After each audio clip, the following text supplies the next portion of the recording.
பார்த்துட்டு அவங்க அப்பா சுத்தியும் ஆணியும் ஒரு பேக்ல கொடுத்தாரா. ராகுல் கேட்டா, எதுக்கு அப்பா எனக்கு இந்த ஆணியும் சுத்தியும் தரீங்கன்ட்டு. அப்பா சொன்னாரா, நீ ஒவ்வொரு நாளும் கோபப்படும் போது இந்த ஆணிய சுத்தியால அடிக்கணும். அதே கோபப்பட்டு முடிச்சிட்டு அதுக்கு கோபப்படாம இருக்கும் போதெல்லாம் இத புடுங்கணும்னு சொன்னாரா.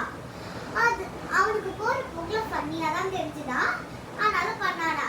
அவன் பண்ணிட்டு மொத்த அணியும் புடுங்கிட்டானா கோபப்படலன்ட்டு.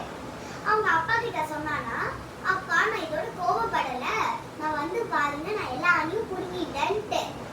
அவங்க அப்பா சொன்னாரா, செல்லப்பையா நீ ஒவ்வொரு நாளும் இந்த சுத்தி அடிக்க போது அப்புறம் இதை எடுக்கும் போது எப்படி இது காம்பவுண்ட் செவர்ல தடையா பதிச்சு இருக்கு, அது மாதிரியே நீ ஒவ்வொருத்தவங்க கிட்ட ஒவ்வொரு வாசனை விடும் போது